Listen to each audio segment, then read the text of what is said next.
Welcome back to the channel. This is the Action Figure Grader, and today's video is going to be a look at the vintage collection. Somebody actually graded a factory sealed Republic gunship, and maybe we've seen one before, but I don't remember one ever seeing an AFA graded Republic gunship. So we'll save that for the end with the other graded items. And we haven't looked at the Starspeeder 3000 in a while. How are those prices holding up since the scalper prices from when they were first hitting collectors' hands?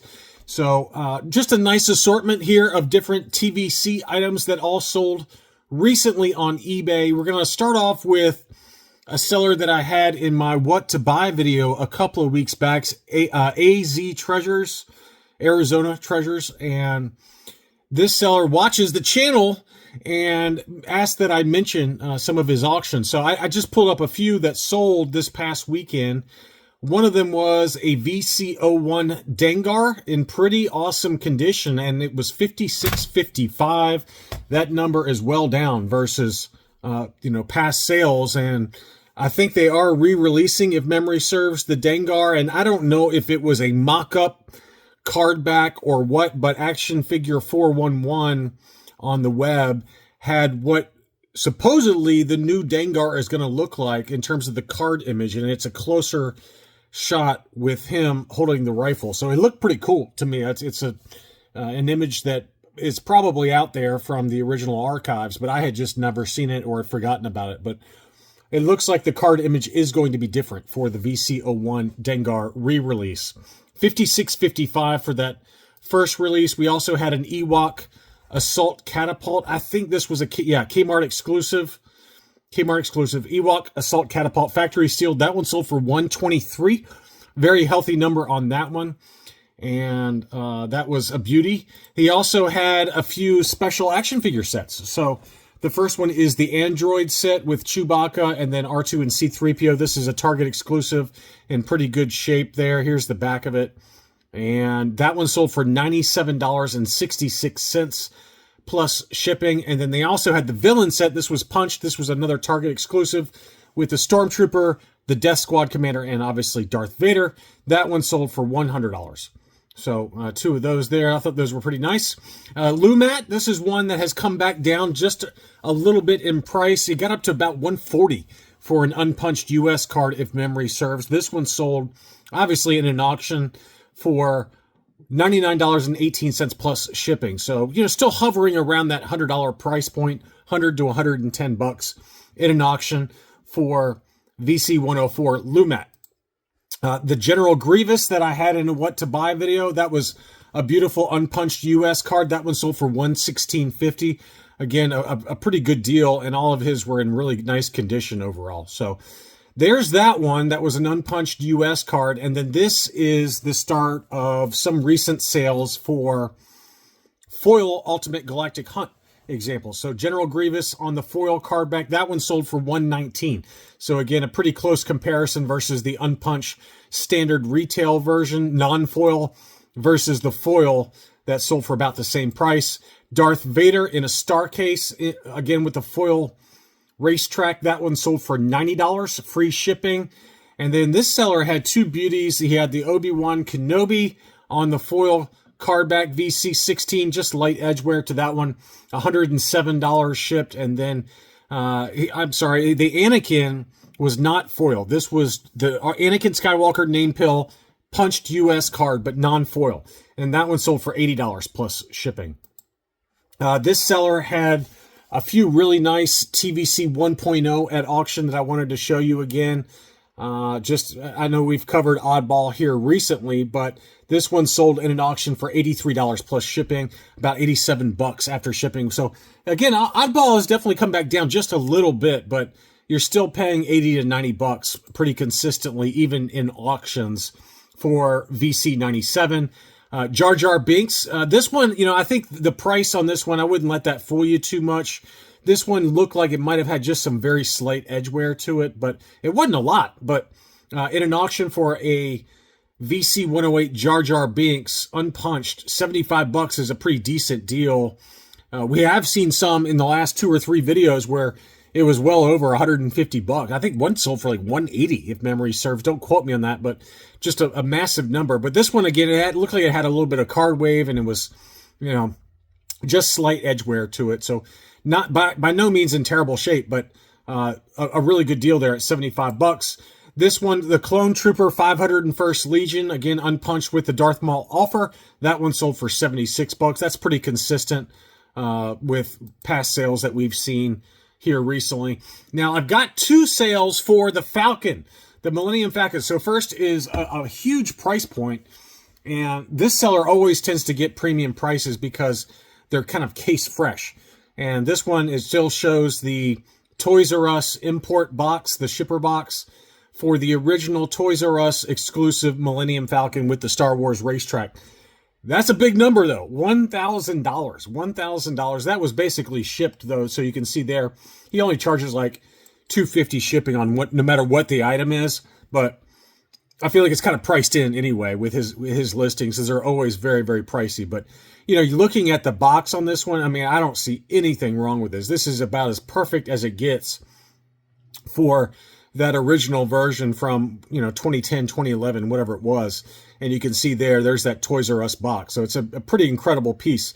And 1,000 bucks shipped for that one. And then here is the Smuggler's Run. This is another one that seems to be really holding up well in price. This one even had a ding on the box, as you can see in the photo there. And that still sold for $862 shipped. So two huge numbers for the Falcon, and those have really held up very well. On to the Starspeeder 3000. We haven't checked in on this one in a while, since when they were originally came out. And if you remember, some of them were selling for over $1,200 on eBay when these were first getting into collectors' hands, either picked up at the Disney park or whatever, or, you know, bought online and the Disney.com exclusive. Limited to 3,000 items made. So, you know, it's not exactly plentiful, but 3,000 is still a pretty decent number. But the price has come down ever so slightly from those ridiculous $1,200, $1,300 price points that we saw on eBay. So this one is still in the original shipper box. You know, it looks like it was open, but, you know, you can still, you know, it's got the original box from when it was shipped to him or her. And this one sold for $525 plus $67 shipping. So let's call that $590, not $590, $600. And then this one, coincidentally enough, sold a couple of days after that, or before that, excuse me. And this one sold for $700 plus $25 shipping. So $725 and about $600. Still a big price disparity between those two sales within a couple of days of each other, but at least those prices are back below $900, $1,000, $1,200 that we saw towards the beginning when people were first getting those in hand. Next up, we've got a Slave Leia VC64 punched example, Return of the Jedi with the prototype FET offer. That one sold in an auction for $225. And then this one sold in an auction. This was an unpunched Revenge of the Jedi retail release with the prototype FET offer. It was a really clean looking example with the star case. That one sold for $242.49. $242.49, free shipping on that one. And then Princess Leia Bespin. I thought this was a pretty good deal. You know, I was trying to figure out why it sold sub $100. And the only thing I can think of is it did have some very light edge wear in one of the corners there. And then at the bottom, it's got some very light edge wear to it. But otherwise, pretty decent shape, unpunched. U.S. card VC111. And in an auction, that one sold for $80 plus $12 shipping. So let's call that about $92, which is not too far off from where we've seen other examples sell. But usually it's been kind of in that 110, you know, 120 price point, maybe $100 if you're lucky. But $92 with a little bit of edge wear is probably about right, I guess. And then on to the graded items. I wanted to show these. None of them were particularly super fancy, but I at least wanted to point out some graded items that did sell here recently. First is a Leia Sandstorm outfit, AFA 80 plus with the 3-tier grading, unpunched US card. That one sold for $150 plus $17 shipping. We had an AFA 8.5 Antok Merrick. That one sold for $150. Continues to be pretty pricey, even in an 8.5 silver level AFA grade. And then this is the one that I had in my what to buy video, and one of y'all did buy it. So whoever it was, you guys did use the affiliate link. So thank you for using the affiliate link. This was the Showdown Obi-Wan Kenobi 2-pack with the Obi-Wan Kenobi and then the Darth Vader duals end with the cracked helmet. And they were both AFA graded, 3-tier grading, uncirculated 90 plus and uncirculated 90. So very high grade. And it was $220 plus $22 shipping. So not a terrible deal at all. You're paying about $240. So let's call it about $120 a piece for two uncirculated 90 and 90 plus grades. That to me feels like a pretty decent deal. And let's be real. I mean, those two card backs are awesome. The card images, the Obi-Wan card image, I really like. And then obviously the duels end Darth Vader is incredible. That's one of my favorites. That figure sculpt is really nice with the cracked helmet. And then finally, we got to talk about this. I didn't see this get listed, but it must have sold fairly quickly. It was only an AFA 8.0, but it's the Toys R Us exclusive Republic Gunship AFA graded.